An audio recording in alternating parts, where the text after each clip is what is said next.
The case featured in this episode has been researched using police records, court documents, witness statements, and the news. Listener discretion is advised. All parties mentioned are innocent until proven guilty, and all opinions are my own.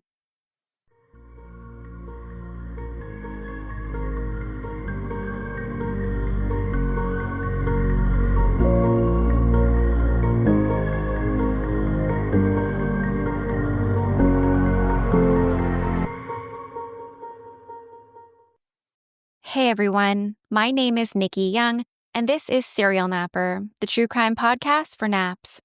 I'm back with another true crime story to lull you to sleep, or perhaps to give you nightmares. Picture this. It's January 13th, 2014, just before 1:30 p.m. The lights are dimming, trailers are rolling, and moviegoers are settling in for an afternoon escape. But for Chad Oulson, a veteran, and Curtis J. Reeves, a retired police captain and SWAT commander, this matinee would become their final fatal encounter. What started as a trivial dispute over cell phone use during previews quickly escalated into a verbal altercation. Chad, trying to text his babysitter about his 22-month-old daughter, found himself at odds with Curtis, who took offense to the glowing screen. The tension mounted as Curtis left to complain to management, only to return to his seat and reignite the argument. In a moment of frustration, Chad turned and threw his popcorn at Curtis. It was then that the unthinkable happened. Curtis drew his handgun and fired a single fatal shot. What would happen next is almost too crazy to be true, sounding as fictional as the movie that they were set to watch that day. So, dim the lights, put your phone down, and listen as I unravel the events of that fateful day, exploring how a simple trip to the movies turned into a tragic headline, forever changing the lives of two families and leaving a community in shock. So let's jump right in. In the world of true crime, there are stories that capture our attention not because of the mystery they hold, but because of the tragedy that unfolds. The story of Chad Oulson is one of a man whose love for family, passion for adventure, and devotion to others left a mark on everyone who knew him. Chad was born on September 28, 1970 in Alton, Illinois. But before he could even celebrate his first birthday, his family moved to Clayton, Illinois, where he would grow up, attending local schools and eventually graduating from Brown County High School. After high school, Chad's journey took him far from his small-town roots. He served his country in the United States Navy during Operation Desert Storm, a defining chapter in his life that shaped him in ways many would come to admire. But when Chad returned to civilian life, it wasn't just his military service that defined him. He became a husband, a father, and a beloved member of the Port Richey, Florida community. Chad's passion for life was infectious. His job as a finance manager at Sky Power Sports in Port Richey was more than just a career. It was a place where he thrived, building relationships with coworkers and customers alike. But it was his personal life that would truly show the world who Chad Oulson really was. A man of many talents, Chad wasn't just about work. He had a love for dirt bike racing, boating, and playing the guitar. But above all else, his greatest joy came from the time that he spent with his wife and his daughter. His love for them radiated from every moment they shared. The one thing that Chad held closest to his heart was the joy of being a father. He adored his young daughter, Alexis. In fact, it didn't matter what the conversation was about.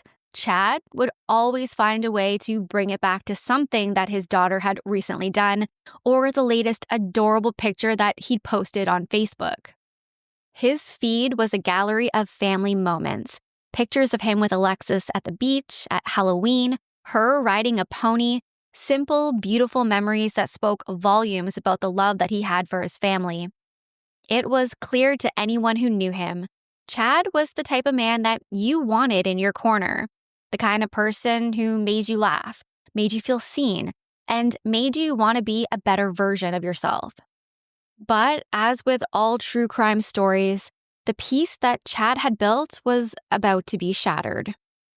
January 13th, 2014 was just another day at the movies for most people. But for Chad Oulson, it would mark the beginning of a deadly encounter, one that would end in tragedy.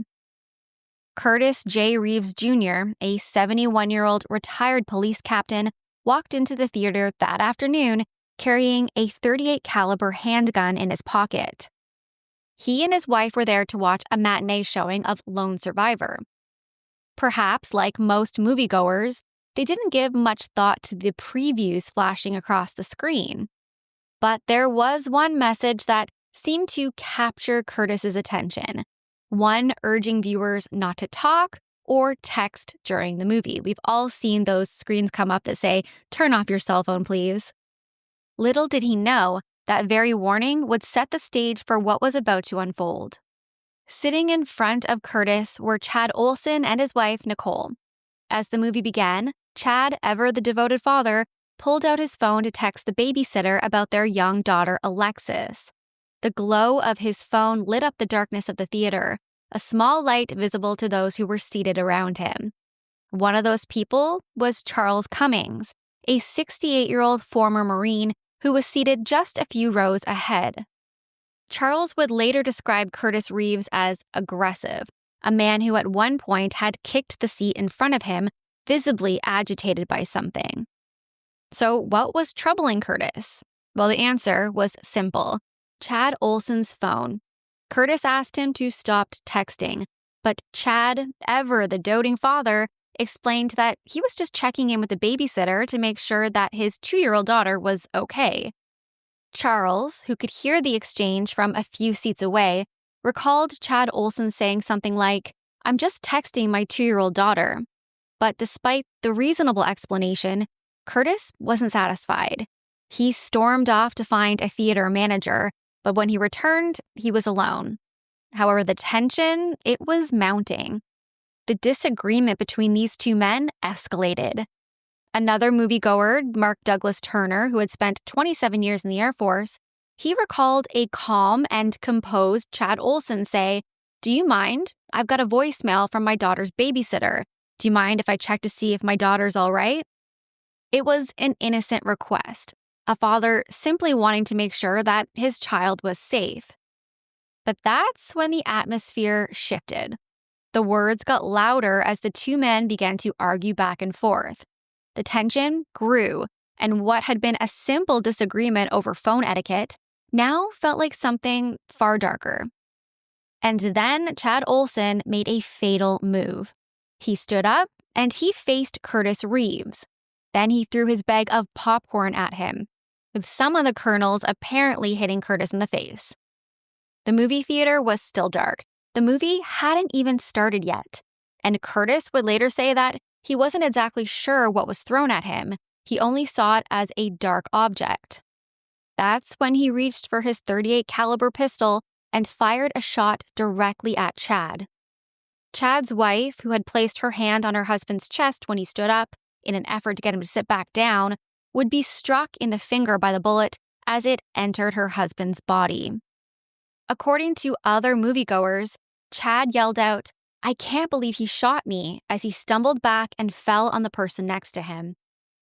A nurse who happened to be in attendance rushed to Chad's side and attempted life-saving measures, while another moviegoer, a sheriff's deputy, rushed to grab the weapon from Curtis. Curtis apparently sat there calmly, seemingly in shock over what he had just done. At approximately 1:30 p.m., one of the moviegoers called 911 to report that someone had been shot at the movie theater. At first, police believed that this might be another mass shooter incident, like what had happened in 2012 at the Joker movie in Aurora, Colorado. While they waited for officers to arrive on scene, one witness reported hearing Curtis's wife say, "That was no cause to shoot anyone," with Curtis responding to her, "You shut your fucking mouth and don't say another word." When emergency services arrived at the cinema, Chad was taken to the hospital. However, sadly, he died from that bullet to the chest later that day. A life was taken in an instant. before the movie that was scheduled to play that afternoon had even begun.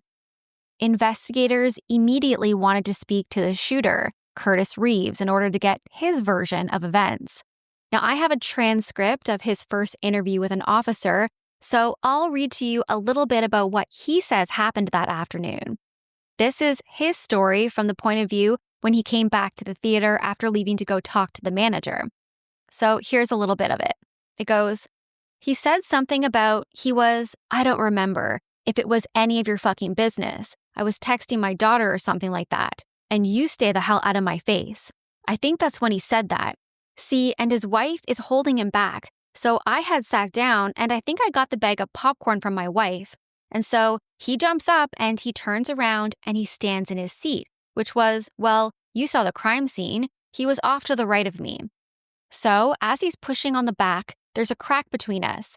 So I'm leaning back in my chair. I got nowhere to go. And I'm leaning back in my chair. So he kept on hollering. And I'm not sure what he said, to be honest with ya. He said something, and that led me to believe he was gonna kick my ass. And I don't know if that's exactly how he phrased it or not. So I'm looking briefly. I know I can't go anywhere.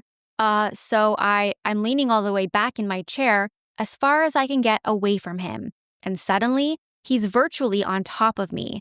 So because I'm stretched out, if you look at these pants, the pistol was in the right front pocket. And you're sitting down, ain't no way you can get it out. So I'm stretched out trying to get away from him.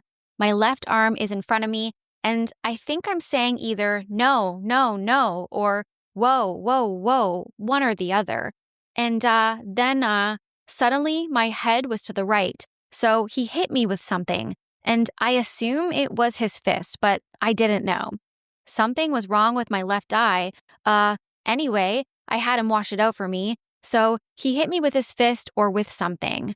I think he had his cell phone in his hand, because I saw the blur of the screen. For a while there, I was kind of dazed. It had to be from the strike, even if it was a glazing blow or whatever, but I felt like I had something in my eye. Anyway, I'm leaning back and he's virtually in my lap. I got contact with something with my left hand. It's dark in there. I mean, this happened so damn fast. And the trajectory of the bullet should be upward because I came out of my pocket with it, and I guess you could say I was scared shitless. Police ask him again, what did he hit you with? And again, Curtis says that he doesn't know because it was dark.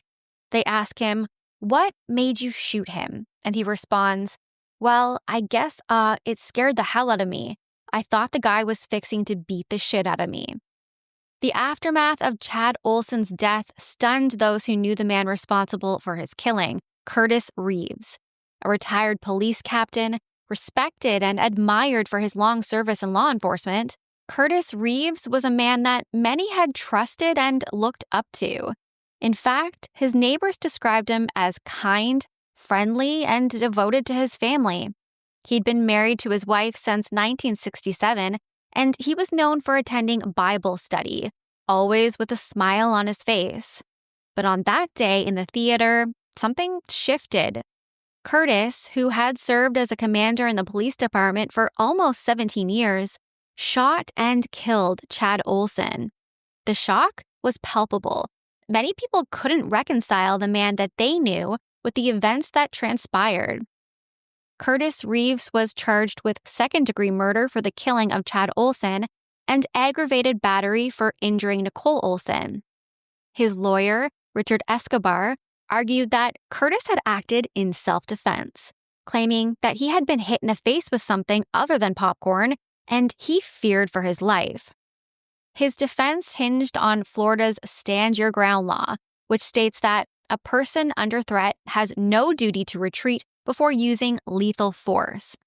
Because of Curtis's age, 71 years old, and some of his health issues, he suffered from bursitis and respiratory ailments, his defense team contended that he was justified in his actions given the physical disparity between him and the younger Chad Oulson. However, the legal battle was far from over. A judge initially ruled that Curtis Reeves couldn't claim stand your ground as his defense. But this was a decision that was later overturned on appeal. The case would ultimately be left in the hands of a jury to determine whether Curtis Reeves acted in self-defense or if this was cold-blooded murder. If convicted, Curtis could have faced life in prison.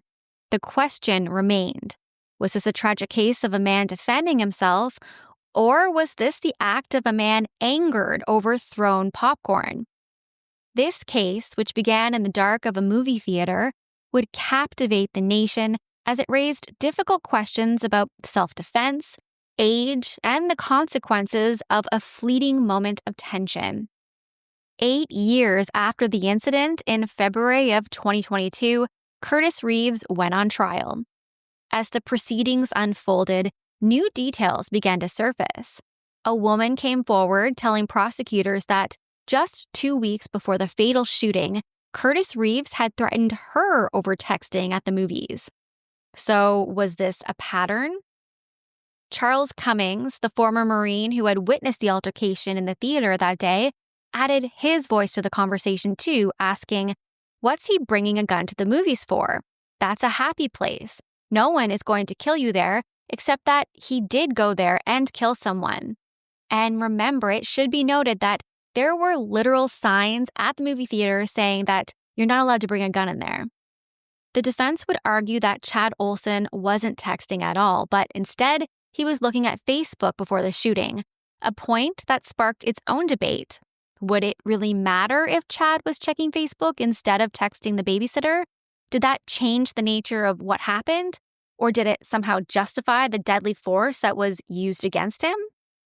Testimony from paramedics, a medical examiner, and a forensic investigator focused on whether Curtis Reeves had actually sustained injuries during the confrontation. They found varying degrees of redness on his face from the popcorn, but no clear injuries from being hit with that popcorn bag. I believe there may have been a kernel that flew in his eye, and that's what he was talking about when he was speaking to the officer at the scene. The defense made an argument that Chad Oulson's phone could be considered a deadly weapon, asserting that Curtis had the right to defend himself if he perceived the phone as a threat. According to Florida law, the perception of harm doesn't have to be based on reality. It's enough for a person to just feel threatened. I have my own opinions on that one, but I'll leave it alone for now.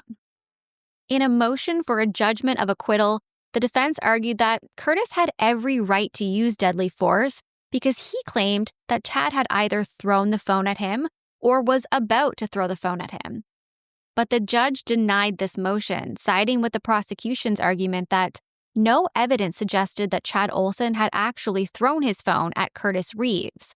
There was a video that was shown in court, and it showed this entire interaction but without sound, and at no point does Chad throw his phone. As the trial continued, new details emerged that painted a more personal picture of the defendant, Curtis Reeves.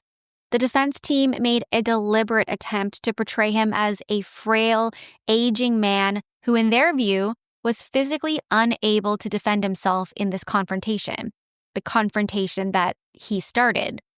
The strategy seemed clear: to show that the man who pulled the trigger that day wasn't the strong, confident police commander he was when he was younger, but a weakened figure, fearful for his safety in an unsettling situation.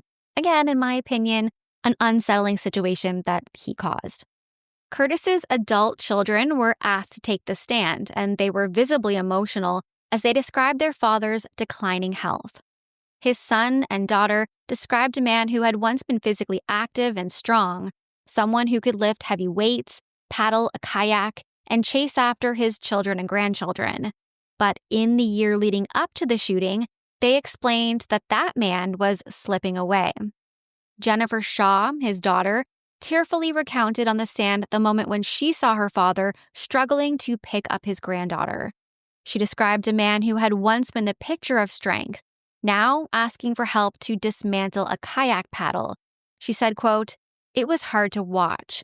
My dad, a man who had always been so active, now struggling with simple tasks." Curtis's defense attorney suggested that due to these health issues, Curtis felt deeply threatened when Chad Oulson stood up and turned around to face him in that dark theater. According to the defense, the simple act of turning towards Curtis Reeves, a gesture that could have been interpreted as aggression, prompted the retired officer to pull out his gun. But it wasn't just Curtis Reeves' children who spoke. His wife, Vivian Reeves, took the stand and she shared her own harrowing version of the events of that day. Remember, she had actually been sitting beside him while this whole ordeal unfolded. Vivian Reeves recalled how she had actually suggested changing seats when Chad Oulson cursed at her husband for confronting him about texting in the theater. But Curtis Reeves either didn't hear her, or perhaps he ignored her, and he walked away to speak to a theater manager. Which begs the question, why didn't he just change seats if this texting was bothering him that much? When Curtis had returned from speaking to the manager, the exchange between the two men reignited. Vivian described how Chad Oulson, who had been sitting, suddenly stood up, turned towards her husband, and leaned in as if preparing for a physical confrontation. At that moment, Curtis Reeves, allegedly feeling cornered and afraid, pulled out his firearm and he fired it. Vivian's voice wavered as she told the jury, quote, "I'd never been that scared like that in my whole life." And then, in a striking moment of testimony, she clarified something important. She did not witness Chad Oulson throw anything at her husband before the gun was fired. Vivian added quietly, quote, "I wish I had." In this moment, the central question became clear. Was Curtis Reeves truly acting on self-defense? Or was this an escalation driven by something darker, something more rooted in pride and fear than in actual physical danger? The defense's claim that Curtis Reeves was in imminent danger and that his actions were justified under Florida's Stand Your Ground law was being tested in real time by the very people who knew him best. But the question remained, was this a tragedy of a man in his elderly years trying to protect himself from a younger, stronger individual, or was it something else entirely? As the trial entered its final stages, Curtis Reeves took the stand to defend his actions that fateful day in the theater. For the first time, the jury would hear directly from the man accused of killing Chad Oulson.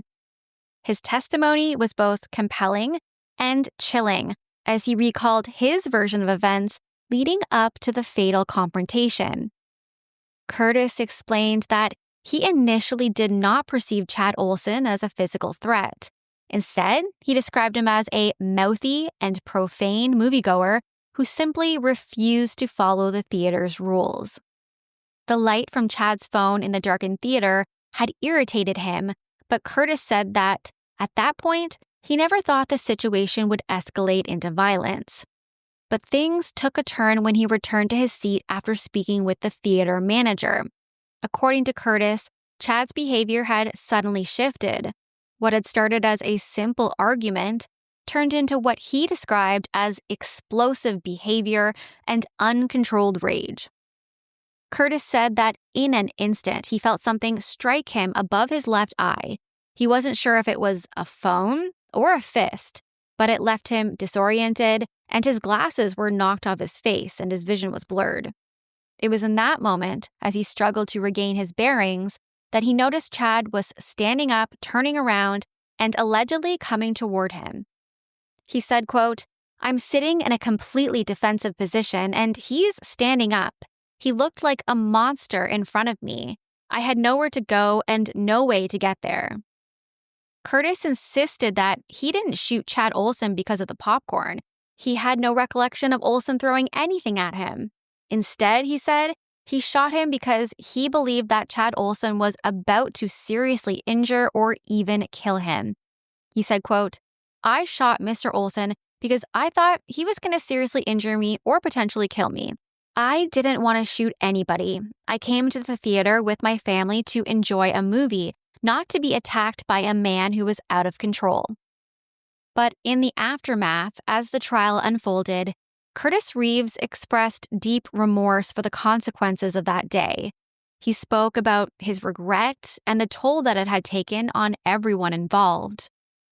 Curtis Reeves, a man with a long history of service in law enforcement, acknowledged the loss of life and the devastating impact on Chad's family, saying, "I wish I could go back and do it differently, but you don't get do-overs."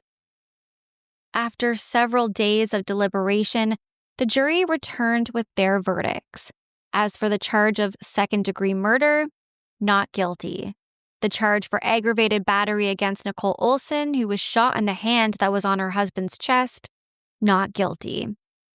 Curtis Reeves, a retired police captain once respected by his community, was acquitted of all charges. The decision was met with mixed reactions from those present in the courtroom and from the public, as you can imagine. For Curtis Reeves, the verdict brought a sense of relief, but it could never undo the events of January 13th, 2014. He walked out of that courtroom a free man, but the weight of what had happened, it still hung over him and over those who had lost so much. As for the Olsen family, the pain of losing Chad would never go away. They were left to grapple with the knowledge that, in the eyes of the law, Curtis Reeves had not been held responsible for their loss.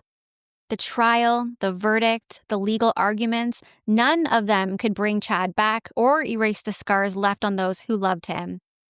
As we look back on the events that unfolded that day in the theater, one thing is clear. This story is as much about the complexities of human nature as it is about the law. It's a tragic tale where a small, seemingly insignificant disagreement over a cell phone led to a loss of life, and where a community that once admired Curtis Reeves now wrestles with the consequences of that fateful decision. Chad Oulson's death was senseless, the result of a momentary spark of anger that just burned too hot, too fast, and left no room for de-escalation. And yet, the question of self-defense, what's truly justified and when, is one that will continue to haunt those involved long after the trial is over. That's it for me tonight. If you want to reach out, you can find me on Facebook at Serial Napper. You can find my audio on Apple or Spotify or wherever you listen to podcasts. I post all of my episodes in video format over on YouTube, so go check it out. And if you're watching on YouTube, I'd love if you can give me a thumbs up and subscribe. I'm also on Patreon. If you'd like to get your Serial Napper episodes early and ad-free, hop on over and check out all the details at patreon.com/serialnapper. Until next time, sweet dreams, stay kind, especially in the comments and at the movie theater. Bye.